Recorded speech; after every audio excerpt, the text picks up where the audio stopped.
Inspiration. Ever think of throwing out your old education and getting a new one? Nancy Taylor of Dunster inspires us all to wash out our brains and start all over again. Welcome, Nancy. Thanks so much for agreeing to appear on Valemount Live. Well, thank you for inviting me. I understand that you recently went away to upgrade your education. As we're saying in the show tonight, the theme of the show is re-education. And I understand that you just made the decision to re-educate yourself. Well, actually, I'm curious about that term, re-education, because that's not a term that I've ever used or heard of before. And it kind of carries an assumption that I had an education already, and then I was going to go back and replace the education I already had. Right. I mean, that is what you do, isn't it? No, it isn't. Like education, the word to educate is a verb, right? But there's also a word, a deuce. Have you ever heard that word? No. A deuce. It's in the dictionary. And is that in cards? You pick up a deuce? No. No, it's educe. Okay. So it's the root word of the word educate.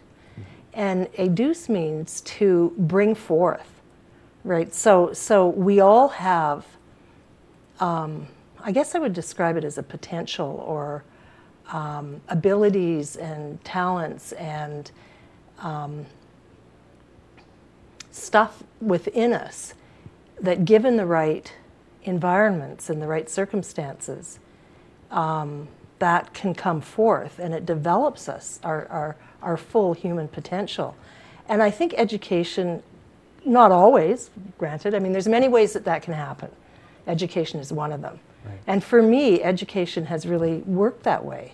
Like, I feel like when I have pursued academics, that I feel like I'm becoming more fully who I am.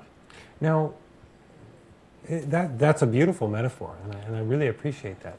But when you go to school, I mean, essentially you're paying somebody else to bring out what you already have inside of you. I mean, isn't there a less expensive way to do it? Well, it definitely is a financial investment, and I was very fortunate in that I had the resources to do this because I actually borrowed from myself, from my savings, and I also got some, quite a bit of scholarship money, which was really helpful. So yeah, so there is a financial investment, and in terms of paying somebody else to bring forth this stuff that I'm interested in, and that things that threads that I've already begun to develop. When you're older, it's not like you're paying somebody else. It's like you're part of a learning community. People must be really interested. What did you go back to learn? What was it that you? Okay, I went to Nova Scotia, to Acadia University, and I did the Master's in Education in Counseling program, which is a 14-month program. And this tied in with what you were doing here in the Valley before? Yes, it did. Well, it did. Yeah, I've been counseling here in the Valley for many years. And, the basic principles of counseling and counseling skills were part of the program, but it encompassed a lot more than what I've been doing here. It really broadened my whole theoretical perspective on counseling. Was it difficult, having been, working, to go back, to make that decision to go back to school? No, there was nothing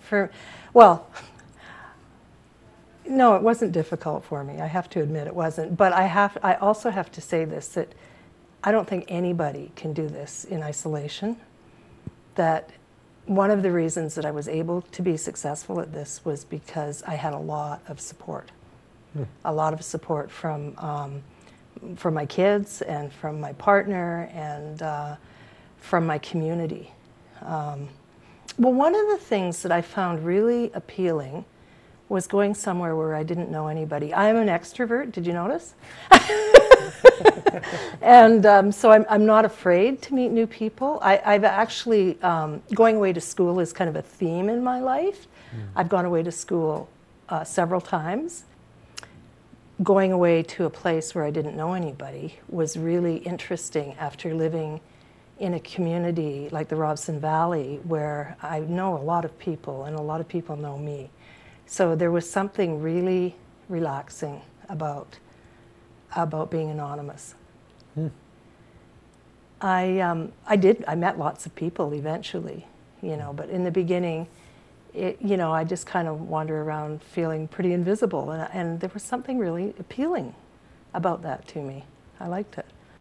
The other thing, in terms of support, I was very supported by the internet and by Facebook, because I was online every day to folks back here, so I had really easy connections to my family and to my partner, and right.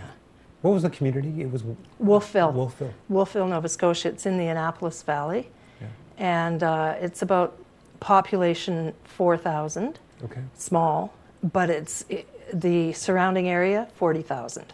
They've been very careful to keep it quaint, and it's old. Like, there's a lot of old buildings, and it's got a really vibrant main street. Like, there's lots of coffee shops with tables out on the sidewalk, and lots of great cafes, museums, and art galleries, and just the most amazing farmers market.